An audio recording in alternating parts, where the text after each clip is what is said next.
Hello students, we are doing the chapter current electricity, and in the previous lecture we have discussed about electric current and current density J. Now in today's lecture we are going to discuss drift velocity and the relationship between current density and drift velocity Vd. Now let us start with the topic drift velocity. Firstly consider a conductor. एक conductor consider कर लिया हमने. अब conductor में क्या होगा, atoms होंगे बहुत सारे, ठीक है. और एटम में क्या है, ये न्यूक्लियस है और ये इलेक्ट्रॉन है जो एटम के चारों ओर रिवॉल्व करते हैं, ठीक है. अब ये जो इलेक्ट्रॉन्स हैं, ये इलेक्ट्रॉन थर्मल एनर्जी गेन करके, मतलब even at if the temperature increases, then these electrons gains the energy and moves or leave the atom. और ये क्या करेंगे, एटम को छोड़ के निकल जाएंगे. और जब ये एटम को छोड़ जाएंगे तो वो एटम पे कैसा चार्ज आ जाएगा, पॉजिटिव चार्ज. और उस एटम को हम क्या कहेंगे, पॉजिटिव आयन. तो किसकी फॉर्मेशन हो जाएगी, आयन्स की, ठीक है. अब जो इलेक्ट्रॉन एटम से बाहर चला गया, इस इलेक्ट्रॉन को क्या कहेंगे, फ्री इलेक्ट्रॉन, ठीक है. अब ये जो पॉजिटिव आयन फॉर्मेशन है, आयन्स जो हैं कंडक्टर्स में पॉजिटिव भी हो सकते हैं, नेगेटिव भी हो सकते हैं, depending upon the condition that the atom is giving the electrons और टेकिंग द इलेक्ट्रॉन्स, ठीक है. अब यहाँ पे क्या आया, यहाँ पे पॉजिटिवली चार्ज आयन्स की फॉर्मेशन हो गई, मतलब कि यहाँ पर क्या हो गया, आयन्स बन गए. अब ये जो आयन्स है, इन आयन्स की जो पोजीशन है वो फिक्स्ड है, ये आयन्स मूव नहीं करते, these ions does not move. अब जब ये मूव नहीं करते हैं, यानी कि ये फिक्स हैं, तो क्या है, ये किसी पर्टिकुलर पॉइंट पर फिक्स हो जाते हैं, वहां से मूव नहीं करते, और उस पॉइंट को हम बोलते हैं लैटिस पॉइंट. तो इन लैटिस पॉइंट्स के बीच में बहुत सारे इलेक्ट्रॉन्स, मान लो ये जो इलेक्ट्रॉन्स हैं इन गैप्स में, ये इलेक्ट्रॉन्स क्या है, अब फ्री इलेक्ट्रॉन्स हैं. तो ये इलेक्ट्रॉन्स कहीं भी मूव कर सकते हैं. फॉर एग्जाम्पल ये यहाँ से इलेक्ट्रॉन यहाँ चला गया, यहाँ चला गया, फिर यहाँ चला गया, यहाँ चला गया, ठीक है. तो ये इलेक्ट्रॉन्स क्या है, फ्री है मूव करने के लिए. अब किसी पर्टिकुलर उसको ही हम कंसीडर करें, तो एक इलेक्ट्रॉन है, मान लो वो यहाँ है, ये इलेक्ट्रॉन वहां ऊपर भी जा सकता है, ये इलेक्ट्रॉन इधर भी जा सकता है इस गैप में, ये इलेक्ट्रॉन नीचे भी जा सकता है, इस साइड भी जा सकता है. तो ये एक इलेक्ट्रॉन कहीं भी मूव कर सकता है, देखिए. तो इट मीन्स ये जो इलेक्ट्रॉन है, इसका मोशन जो है वो डिफाइंड डेफिनेट डायरेक्शन नहीं है उसकी कोई. कैसा मोशन है, वो रैंडम मोशन है. Electrons are in a random motion, ठीक है. अब क्योंकि इलेक्ट्रॉन्स रैंडम मोशन में हैं, तो पिछले चैप्टर में अभी जब इलेक्ट्रिक करंट को हम पढ़ रहे थे, तो हमने पढ़ा था if electrons does not move in a definite direction then they does not constitute the electric current. तो करंट, इलेक्ट्रिक करंट फ्लो नहीं करेगा अगर इलेक्ट्रॉन्स की एक डेफिनेट डायरेक्शन नहीं होगी. तो अब इसका मतलब इन द एब्सेंस ऑफ बैटरी, ये कौन सी कंडीशन थी, इन द एब्सेंस ऑफ बैटरी, मतलब जब सर्किट में बैटरी को नहीं लगाया गया है उस केस में, ठीक है. In the absence of battery electrons are moving in a random direction and the random motion means electrons does not have a definite direction and they do not constitute the electric current. अब मान लें कि एक electron है वो u1 velocity से move कर रहा है, फिर कोई और electron u2 velocity, u1, u2, u3 and un be the velocities of n electrons, ठीक है. Then the average velocity of the electrons is given by u1 plus u2 plus u3 plus un divided by n. And the electrons does not constitute the current because they do not move in a definite direction. वो किसी एक particular definite direction में move नहीं कर रहे, random motion है उनका. तो उनकी जो एवरेज वेलोसिटी होगी वो क्या हो जाएगी, zero. Average velocity of electrons in the absence of battery is zero. Now अगर इसी कंडक्टर को अब हम क्या करें, इसी कंडक्टर को अगर बैटरी से कनेक्ट कर दें, जब बैटरी से कनेक्ट करेंगे तो क्या होगा, in the presence of battery, इसमें देख लेते हैं क्या होगा. अब हमने क्या किया, ये कंडक्टर है, इसको हमने एक बैटरी से जोड़ दिया. इसको जब बैटरी से जोड़ दिया, इसको जब बैटरी से जोड़ा तो क्या होगा, इसमें इलेक्ट्रिक फील्ड सेटअप होगा। ठीक है, ये हमने पिछले चैप्टर में भी पढ़ा है। ठीक, तो इलेक्ट्रिक फील्ड अब जब सेटअप होगा तो ये इलेक्ट्रिक फील्ड क्या करेगा, ये एक्सटर्नल इलेक्ट्रिक फील्ड है। एक्सटर्नल इसलिए कि हमने बाहर से अप्लाई किया, एक्सटर्नल इलेक्ट्रिक फील्ड, क्योंकि हम किसकी हेल्प से प्रोवाइड कर रहे हैं, बैटरी की हेल्प से। अब क्या होगा, देखो इसमें क्या है, ये पॉजिटिव आयंस थे और बीच में क्या है, इलेक्ट्रॉन्स है।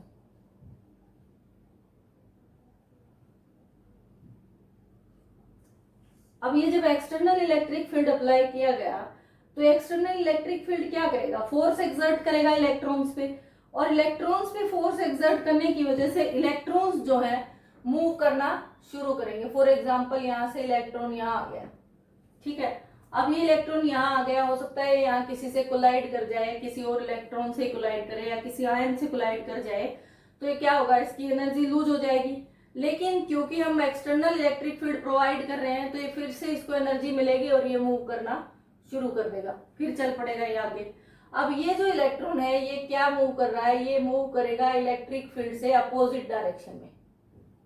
ठीक है, ये इलेक्ट्रॉन्स कैसे मूव करेगा, this electrons moves in a direction opposite to the direction of applied electric field, यानी कि इलेक्ट्रॉन्स का मोशन कैसा होगा, ऐसे। तो इसकी वजह से ये हम इलेक्ट्रॉन्स का मूवमेंट दिखा रहे हैं। ठीक है, अब इन इलेक्ट्रॉन्स ने इलेक्ट्रिक फील्ड के अपोजिट डायरेक्शन में मूव करना शुरू कर दिया। अब देखो ये जो इलेक्ट्रॉन्स है रैंडम मोशन में थे, रैंडम मोशन में थे, वो डिस्प्लेस हुए अपनी पोजीशन से, यहां से डिस्प्लेस होकर वो यहां आ गया, फिर उसने एनर्जी ली, फिर वो यहां आ गया, फिर आगे चला गया एनर्जी लेके, ऐसे ही। तो अब ये जो इलेक्ट्रॉन है जो अपनी पोजीशन से डिस्प्लेस हो रहा है by the external electric field, ये जो एक्सटर्नल इलेक्ट्रिक फील्ड है ये क्या कर रहा है, ये डायरेक्शन प्रोवाइड करता है इलेक्ट्रॉन को। इस एक्सटर्नल इलेक्ट्रिक फील्ड का क्या काम है, this external electric field will provide the direction to the electrons. Now the value of the external electric field F is equal to Q into E। ठीक है, and F is equal to हम इसमें लिख सकते हैं E into E, but by the Newton's second law we know that F is equal to m into A and ma is equal to E into E। तो यहां से acceleration क्या आ गया हमारे पास, acceleration is equal to E divided by m। ठीक है, ये वैल्यू आ गई हमारे पास एक्सेलरेशन की, acceleration is equal to E divided by m। But we have to find the drift velocity, मतलब कि जब इलेक्ट्रॉन है, जब एक्सटर्नल इलेक्ट्रिक फील्ड अप्लाई किया गया है तो इलेक्ट्रॉन जो है वो क्या कर रहा है, वेलोसिटी उसको वो डिस्प्लेस हो रहा है अपनी पोजीशन से, और उस डिस्प्लेसमेंट की वजह से उसको कुछ वेलोसिटी जो है वो गेन कर रहा है, और वो average velocity with which the electrons moves inside the conductor, वो एवरेज वेलोसिटी जिससे इलेक्ट्रॉन कंडक्टर के अंदर मूव करता है, that average velocity is defined as the drift velocity। और कब मूव करता है, when external potential difference is applied across its ends। जब external potential difference हम अप्लाइड करते हैं कंडक्टर के दोनों एंड्स पे, तो वो क्या करेगा, इलेक्ट्रॉन्स कंडक्टर के अंदर मूव करता है। तो अब हम फाइंड आउट करते हैं ड्रिफ्ट वेलोसिटी। तो ड्रिफ्ट वेलोसिटी क्या होगी, बिटवीन द सक्सेसिव कोलिजन। अब इलेक्ट्रॉन जब इसके अंदर कंडक्टर के अंदर मूव कर रहा है तो वो कोलाइड भी कर रहा है, कभी आयन से कोलाइड कर रहा है, कभी वॉल्स ऑफ कंटेनर से कोलाइड कर रहा है। तो कह रहे हैं between two successive collision electron gains velocity. दो सक्सेसिव कोलिजन्स के बीच में इलेक्ट्रॉन वेलोसिटी गेन करता है in a direction opposite to the electric field. मान लो कि वो जो वेलोसिटी गेन करता है दैट इज v, और जो इस डायरेक्शन में वो वेलोसिटी गेन करेगा वो डायरेक्शन क्या होगी, opposite to the direction of electric field. Electric field से अपोजिट डायरेक्शन में वो क्या करेगा, वेलोसिटी गेन करेगा। अब नाउ दिस वेलोसिटी मान लो कि फर्स्ट के लिए क्या है, v1 v2 vn be the velocity gained by the electron between two successive collisions, then average velocity vd is drift velocity is known as v1 plus v2 plus v3 up to vn divided by n। ठीक है, अब हमने एक equation पढ़ी है v1 is equal to v is equal to u plus a t, तो v1 is equal to u1 plus a tau one. u1 क्या थी, वो वेलोसिटी इन द u1 कब वो वेलोसिटी है इलेक्ट्रॉन की जब क्या है, हमने बैटरी से कंडक्टर को कनेक्ट नहीं किया है। तो v2 क्या आ गया, ऐसे similarly v2 is equal to u2 plus a into tau two and vn is equal to un plus a into tau n। ठीक है, अब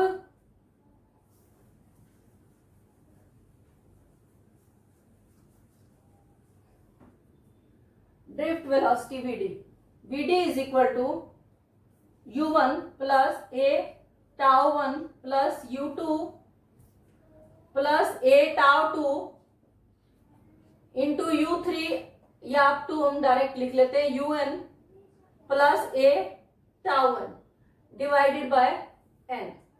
ठीक है, अब इसमें हम क्या करेंगे, u1 u2 un को अलग कर लेते हैं, u1 plus u2 up to un divided by n plus a को आप कॉमन ले लीजिए, a tau 1 a tau 2 a tau n, तो ये क्या आ जाएगा इन सब में common, and tau 1 plus tau 2 up to tau n divided by n। और ये वैल्यू क्या है, एवरेज वेलोसिटी की ये वैल्यू हमने फाइंड आउट की थी, दिस इज इक्वल टू 0। तो ये आ गया हमारे पास 0 इंटू ए टाउ, यानी कि टाउ किसके इक्वल आ गया, t1 plus t2 plus tn divided by n, and this tau is known as relaxation time, this is known as relaxation time.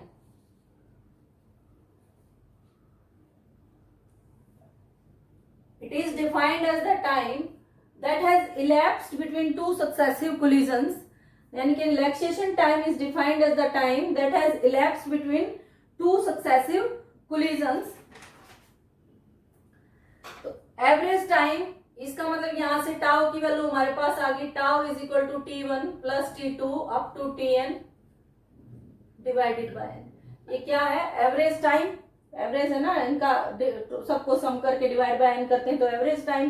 तो इसको हम कह सकते हैं average time between two successive collisions of an electron is known as relaxation time. अब यहां से vd क्या आ जाएगा हमारे पास, vd is equal to a की वैल्यू हम फाइंड आउट कर चुके हैं, a की वैल्यू क्या है, e divided by m into tau, this is the value of drift velocity.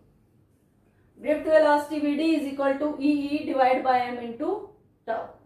ठीक है, अब drift velocity, after finding the value of drift velocity we will find the relationship between electric current and drift velocity and similarly current density and drift velocity. तो सबसे पहले अब हम क्या है, हमारे पास वही कंडीशन है,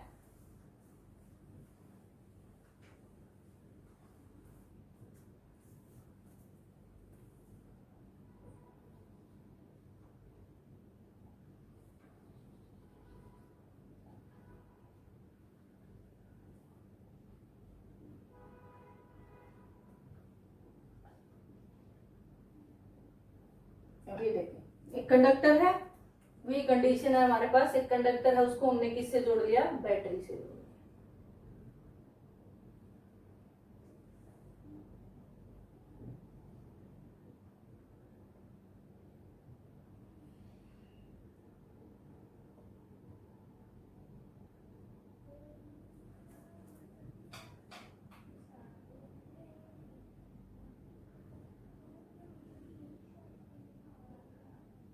तो ये आ गया, इसके दोनों एंड्स को हमने क्या किया, बैटरी से कनेक्ट कर लिया।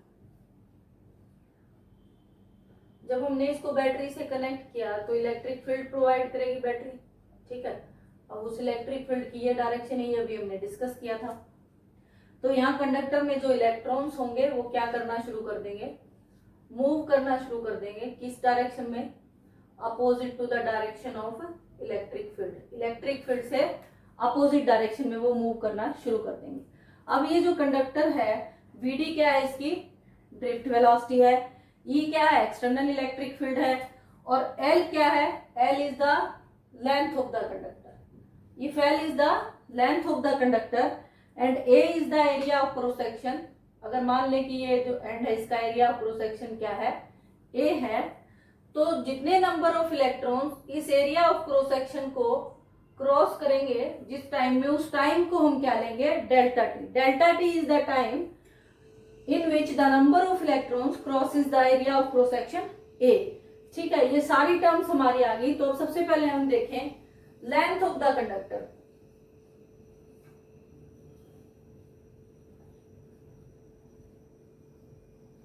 लेंथ ऑफ द कंडक्टर, हम जनरली फार्मूला क्या हमारे पास, velocity is equal to distance by time.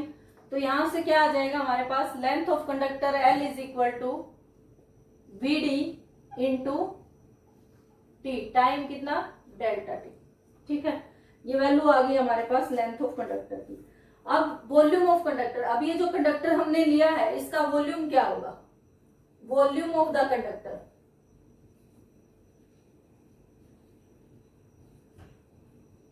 V is equal to A into L. A is the area of cross section of the conductor and L is the length. तो ये आ गया A into VD into delta T. ठीक है, this is the volume of the conductor.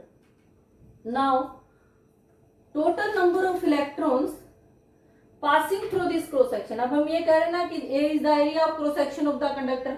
तो ये जो area of cross section A है, इसके क्रॉस कितने नंबर ऑफ इलेक्ट्रॉन, टोटल कितने नंबर ऑफ इलेक्ट्रॉन्स इस एरिया ऑफ क्रॉस सेक्शन से पास करेंगे, मतलब इसको क्रॉस करके इधर आएंगे, उनकी वैल्यू क्या होगी. Total number of electrons crossing the area of cross section, वो गिवन होगा, that is given by capital N. Total number of electrons crossing the area, that is equal to capital N. Now number density, number density क्या होती है, number density is number of electrons per unit volume. number density को हम small n से लिखते हैं and it is given by number of electrons per unit volume. ठीक है, तो it means यहां से number, total number of electrons कितने आ गए, capital N is equal to small n into V. ठीक है, तो यहां से क्या आ गए, total number of electrons, total number of electron crossing the area capital N is equal to N into V. अब इस वैल्यू को हम किस में पुट कर देंगे, इक्वेशन में. यहां से आ गया N is equal to N into V. V की वैल्यू क्या फाइंड आउट की हमने, volume of the conductor A into V D into delta T. ये वैल्यू हमने रख दी. तो इतने total number of electron crossing the conductor, उनकी वैल्यू आ गई हमारे पास N into A into V D into delta T. Now total charge crossing passing through this volume conductor. ठीक है, ये जितना जो भी हमने वॉल्यूम लिया है, इस वॉल्यूम के अक्रॉस टोटल चार्ज कितना होगा, उसकी वैल्यू क्या आएगी, Q, delta Q is equal to N into total number of electrons N into E. तो टोटल चार्ज कितना आ गया हमारे पास, delta Q is equal to N into A into V D into delta T. ये आ गई value. And current I, हमें क्या रिलेशन निकालना, करंट डेंसिटी जे और वी डी के बीच में. तो सबसे पहले तो हमें करंट और ड्रिफ्ट वेलोसिटी के बीच का रिलेशन फाइंड आउट करना होगा. तो current I is defined as the rate of flow of charge, and if I is rate of flow of charge, it means I is equal to delta Q divided by delta T. delta Q की value हम रख देते हैं n into A into VD into delta T divided by delta T. ये cancel हो गया, तो यहां से आ गया n into A into VD. ठीक है, ये वैल्यू आ गई I की. Now current density, this is the relationship between drift velocity and electrical current. उन दोनों के बीच का रिलेशन हमारे पास आ गया. now the relationship between current density J and drift velocity. current density J क्या होती है, current per unit area. it means I by A, N into A into VD divided by A. A से क्या हो जाएगा, cancel. एक minute, इसकी value क्या थी, n इंटू ई, q इंटू ई, ये e पीछे रह गया था, e n इंटू ई है ना, डेल्टा q, तो e भी आएगा साथ में. This is equal to n to E, और ये आ गया e. तो ये आ गया ए से कैंसल NEVD। तो दो रिलेशनशिप आ गए हमारे पास, करंट और ड्रिफ्ट वेलोसिटी के बीच में क्या रिलेशन आ गया, I is equal to NAEVD and current density J is equal to NEVD।